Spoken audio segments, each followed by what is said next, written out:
Movie की शुरुआत में हमें एक बोट पर एक आदमी को दिखाया जाता है जो काफी डरा हुआ होता है। इस आदमी की तरफ कोई अनजान चीज बढ़ रही होती है, जिससे डरकर ये आदमी बोट की पोल के ऊपर चढ़ जाता है और इससे पहले कि वो अनजान चीज इस पर अटैक करती, ये आदमी खुद को अपनी ही गन से शूट कर लेता है। यहीं से सीन शिफ्ट होता है और हमें एक बोट को दिखाया जाता है जिस पर 7 लोग होते हैं जो अमेज़न के जंगलों की तरफ बढ़ रहे होते हैं। ये लोग इन जंगलों में रहने वाले आदिवासियों के ऊपर एक डॉक्यूमेंट्री फिल्म बनाना चाहते हैं जिन्हें श्री समस कहा जाता है।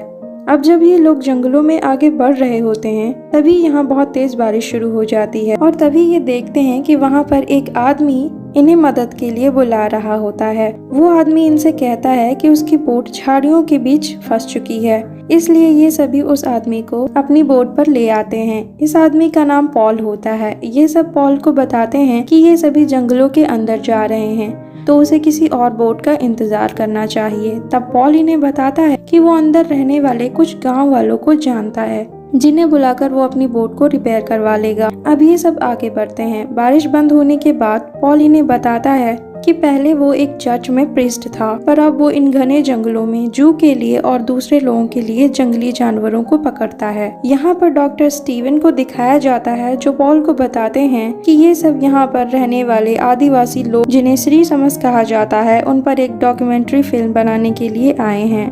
तब पॉल कहता है कि वो उन आदिवासियों से मिल चुका है और उन्हें ढूंढना इतना आसान नहीं है। वो इनसे कहता है कि वो उन आदिवासियों को ढूंढने में इनकी मदद कर सकता है। अब इसी सफर में आगे बढ़ते हुए इन्हें एनाकोंडा की एक मूर्ति दिखाई देती है। तब पॉल इन्हें बताता है कि वो आदिवासी एनाकोंडा को अपना देवता मानते हैं और उसकी पूजा करते हैं। उनका मानना है कि एनाकोंडा उनकी रक्षा करता है। पॉल उन्हें बताता है कि उन आदिवासियों तक पहुंचने के लिए एक झील यानी लेक को पार करना पड़ता है जो पूरी तरह से जहरीले सांपों से भरी हुई है। वो ये भी बताता है कि वो आदिवासी पहले यहीं पर रहते थे, पर बाढ़ की वजह से वो लोग इस जगह को छोड़कर चले गए। पॉल इन्हें बताना चाहता है कि इन्हें किस तरफ से जाना चाहिए, पर स्टीवन उसकी बात नहीं सुनते और कहते हैं कि उन्हें ऊंचे इलाकों की तरफ जाना चाहिए क्योंकि बाढ़ की वजह से वो आदिवासी लोग उन्हें ऊंचे इलाकों पर ही मिलेंगे। अब ये सब रात को एक जगह पर अपनी बोट को रोकते हैं। तभी इन्हीं में से एक कपल जिनका नाम गैरी और डेनिस होता है वो जंगल में जानवरों की आवाजों को रिकॉर्ड करने के लिए जाते हैं, पर तभी अचानक कोई चीज उनका पीछा करने लगती है। ये देखकर ये दोनों वहाँ से भागने लगते हैं। तभी पॉल इनके सामने आता है और इनकी तरफ गन से शूट करता है। गन की आवाज से बोट में सब डर जाते हैं और बाहर आते हैं। तब ये सभी देखते हैं कि पॉल के हाथों में एक वाइल्ड पिग है जिसे उसने शूट किया था और पॉल के साथ गैरी और डेनिस भी होते हैं। नेक्स्ट मॉर्निंग जब ये सब रिवर से होते हुए आगे बढ़ रहे होते हैं तब इनके रास्ते में बहुत सारे पेड़ आते हैं जिसकी वजह से इनकी बोट की रस्सी नीचे पानी में कहीं फंस जाती है। अब डॉक्टर स्टीवन उस रस्सी को छुड़ाने के लिए पानी के अंदर जाते हैं। अब जब डॉक्टर स्टीवन उस रस्सी को छुड़ा रहे होते हैं तभी उनके ऑक्सीजन रेगुलेटर से कोई कीड़ा इनके गले के अंदर चला जाता है जिसकी वजह से स्टीवन को सांस लेने में दिक्कत होने लगती है। अब ये सभी स्टीवन को किसी तरह से बोट पर ले आते हैं और उनके मुंह से उस कीड़े को निकालते हैं, पर फिर भी स्टीवन सांस नहीं ले पा रहे होते हैं। इसलिए पॉल उनके गले पर एक कट लगाकर एक पाइप को लगा देता है जिससे स्टीवन की सांस वापस आ जाती है। लेकिन अभी भी स्टीवन की हालत ठीक नहीं होती है, इसलिए ये सब स्टीवन को हॉस्पिटल ले जाने का डिसाइड करते हैं। इसीलिए ये यहाँ से वापस जाने का तय करते हैं। तब पॉल इन्हें कहता है कि इन्हें उसके बताए हुए रास्ते से जाना चाहिए क्योंकि वो शॉर्टकट है। इसलिए ये सब पॉल की बात मान जाते हैं और उसी के बताए हुए रास्ते की ओर बढ़ने लगते हैं। पर जब ये सब उस रास्ते से आगे बढ़ रहे होते हैं तब ये देखते हैं कि वो रास्ता आगे से पूरी तरह से बंद है। अब पॉल के पास डायनामाइट होते हैं तो पॉल इनसे कहता है कि इन्हें इस रास्ते को ब्लास्ट करना होगा, पर वो लोग पॉल की बात से एग्री नहीं करते। वो कहते हैं कि हमें इस रास्ते को ब्लास्ट नहीं करना चाहिए क्योंकि अगर किसी ने इस रास्ते को बंद किया है तो इसकी कोई वजह जरूर होगी।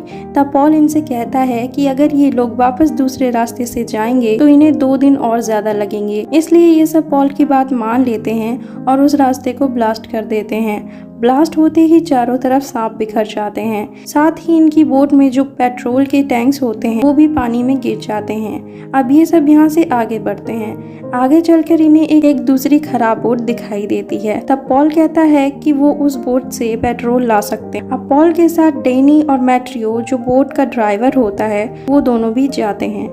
अब जब पॉल उस बोट के अंदर जाता है तो वहाँ पर एक न्यूज़पेपर की कटिंग होती है जिसमें पॉल और उसके 2 साथियों की पिक्चर होती है, जिसमें इन्होंने एक एनाकोंडा का शिकार किया होता है, जिसमें वो आदमी भी होता है जो मूवी की स्टार्टिंग में दिखाया गया था, और दूसरा साथी खुद मैट्रियो होता है।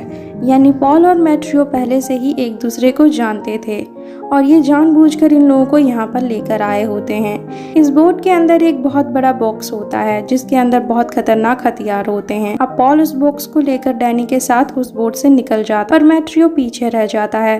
तभी मैट्रियो पर एनाकोंडा अटैक कर देता है और उसे मार देता है। अब काफी देर तक मैट्रियो वापस नहीं आता, इसलिए डैनी उसे ढूंढने के लिए वापस जाता है पर उसे वहाँ पर मैट्रियो नहीं मिलता।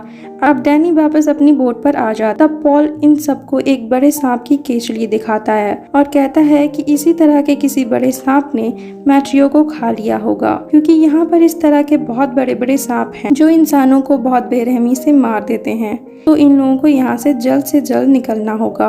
अब टेरी जो इस टीम को लीड कर रही होती इनसे कहती है कि वो पूरी रात यहाँ पर रुकेंगे और मैट्रियो का वेट करेंगे, और अगर मैट्रियो नहीं आया तो ये नेक्स्ट मॉर्निंग यहाँ से निकल जाएंगे। अब रात को जब सब सो जाते हैं तब पॉल गैरी से कहता है कि अगर ये उस एनाकोंडा को पकड़ लेते हैं तो इन्हें $1 मिलियन मिलेंगे, पर वो ये काम अकेला नहीं कर सकता। तो गैरी को भी पैसों का लालच हो जाता है, इसलिए वो पॉल का साथ देने के लिए रेडी हो जाता है। नेक्स्ट मॉर्निंग हम देखते हैं कि मैट्रियो के न आने पर ये लोग यहाँ से आगे बढ़ जाते हैं। अब पॉल एक बंदर का शिकार करता है और सबसे कहता है कि ये उस एनाकोंडा का चारा है। ये देखकर टेरी को काफी गुस्सा आता है। वो पॉल से कहती है कि उसकी बोट पर ये सब नहीं चलेगा।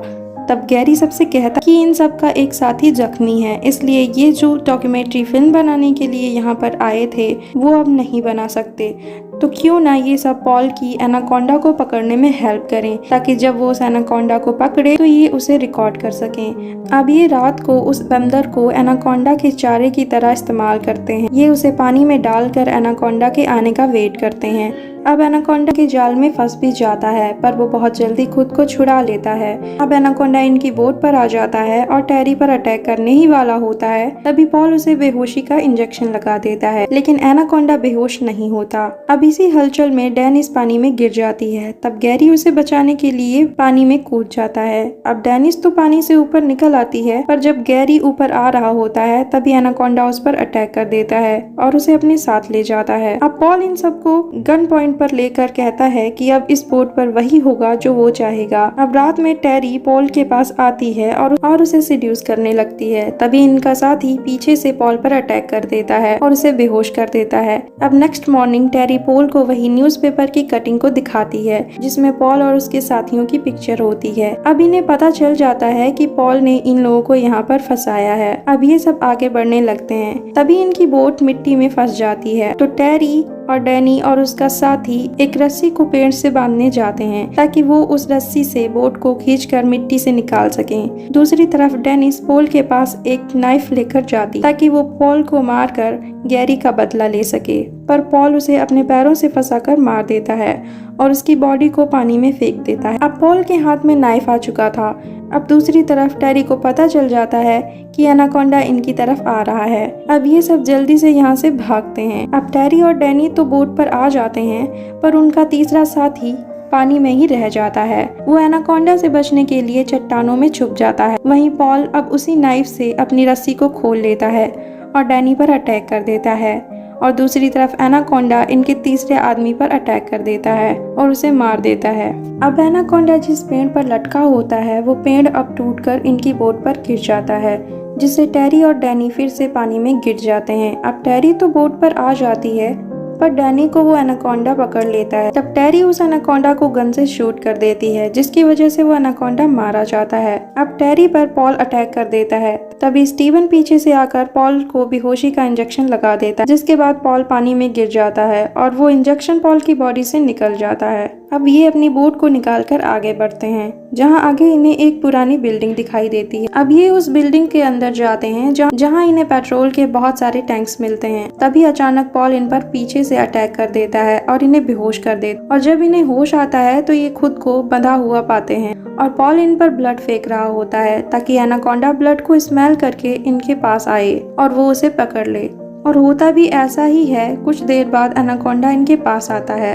अब पॉल उसे जाल में पकड़ लेता है, पर एनाकोंडा जाल से छूट जाता है और पॉल पर अटैक कर देता है और उसे जिंदा ही निकल जाता है। अब एनाकोंडा टेरी के पीछे जाता है तो टेरी उससे बच के भागती है। अब डैनी टेरी से कहता है कि वो चिमनी के ऊपर जा रहा है और जो नीचे पेट्रोल के ड्रम्स हैं टेरी उन्हें ब्लास्ट कर दे।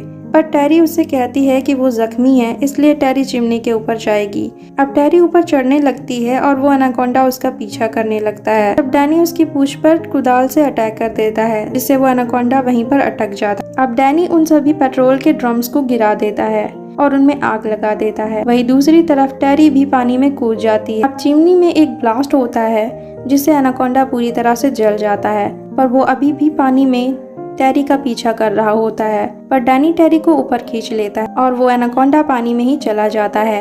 अब इन्हें लगता है कि एनाकोंडा मर चुका है, पर वो फिर से इन पर अटैक कर देता है। तब डैनी एक कुल्हाड़ी से एनाकोंडा के सर पर कई बार अटैक करता है, जिससे फाइनली वो एनाकोंडा मारा जाता है। अब यहाँ बस टेरी, डैनी और स्टीवन ही जिंदा बचते हैं। अब ये सब यहाँ से आगे जाते हैं तो इन्हें वही आदिवासी लोग मिलते हैं जिन पर ये सब डॉक्यूमेंट्री फिल्म बनाने के लिए आए थे। अब यहीं पर ये मूवी एंड हो जाती है। मूवी एक्सप्लेनेशन अच्छी लगी हो तो like and share it and don't forget to subscribe my channel and thanks for watching.